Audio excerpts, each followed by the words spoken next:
এই মুহূর্তে বরিশাল শহরের সাধু পিতরের ক্যাথেড্রাল ধর্মপল্লীতে আছেন সহকর্মী অপূর্ব। অপু, সরাসরি তার কাছে যাব। অপু, খ্রিস্টান ধর্মাবলম্বীদের সব থেকে বড় ধর্মীয় উৎসব শুভ বড়দিনে উৎসবের রঙে রঙিন হয়েছে বরিশাল। বরিশালে 14টি চার্চ রয়েছে, প্রত্যেকটিতেই বর্ণিল আলোকসজ্জা, রং বেরঙের ফেস্টুন, নানান ধরনের সাজে সাজানো হয়েছে প্রত্যেকটি গির্জা। এবং আমরা দেখেছি গতকালকে থেকে মূলত এই আয়োজন শুরু হয়েছে, ধর্মীয় আনুষ্ঠানিকতা শুরু হয়েছে গতকালকে থেকে। আজকে দিনভর নানান আয়োজন ছিল, তাদের ধর্মীয় পালাপার্বণ ছিল। তার পরপরই আমরা দেখেছি যেটা বিভিন্ন শ্রেণী পেশার মানুষ, অর্থাৎ খ্রিস্টান ধর্মাবলম্বীদের বাইরেও বিভিন্ন শ্রেণী পেশার মানুষ এই উৎসবে রাঙাতে নিজেকে সামিল করতে কিন্তু এসছে। সেখানে খ্রিস্টান ধর্মাবলম্বীদের বাইরে অন্যান্য ধর্মাবলম্বীরাও কিন্তু এখানে এসেছে। এই মুহূর্তে আপনি দেখছেন যে বরিশাল শহরের সদর রোডে সাধু পিতরের ক্যাথলিক ধর্মপল্লীতে আমি আছি।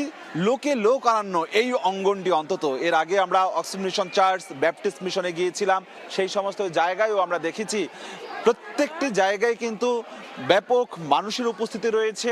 সবাই কিন্তু আসলে উৎসবে আমরা দেখছি যেটা ধর্মীয় যেটা আচার আচরণ সেটি খ্রিস্টান ধর্মাবলম্বীরা পালন করছে, কিন্তু উৎসবের যে আনন্দ সেটি ভাগাভাগি করতে বিভিন্ন মানুষই কিন্তু এসেছে। আইন শৃঙ্খলা রক্ষাকারী বাহিনীরও আমরা বেশ তৎপরতা লক্ষ্য করেছি।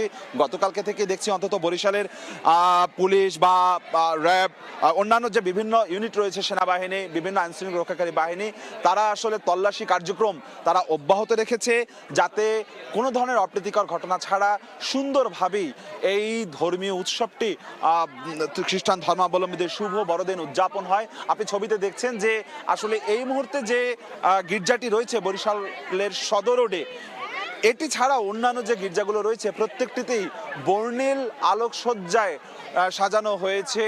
সাজসজ্জার কোনো কমতি নেই, সবগুলো জায়গা ঘিরেই দেখছি যে শিশু থেকে বৃদ্ধ বিভিন্ন বয়সের মানুষ, আপনি দেখছেন যে লোকে লোকারণ্য কিন্তু এই অঙ্গনটি।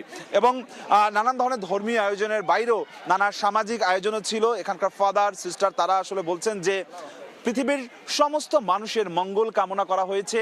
বাংলাদেশ সহ পৃথিবীর সব জায়গায় যেন মানুষ সুখে শান্তিতে সমৃদ্ধিতে থাকতে পারে, মানুষে মানুষের মেলবন্ধনটি হয়, সেই প্রার্থনাই কিন্তু প্রভু যিশুর কাছে আজকে তারা জানিয়েছেন। তো বরিশাল থেকে আমার কাছে শুভ বড়দিনের আপাতত এতটুকুই খবর ছিল। বড়দিনের খবর বরিশাল থেকে জানাচ্ছিলেন সহকর্মী অপূর্ব। অপু।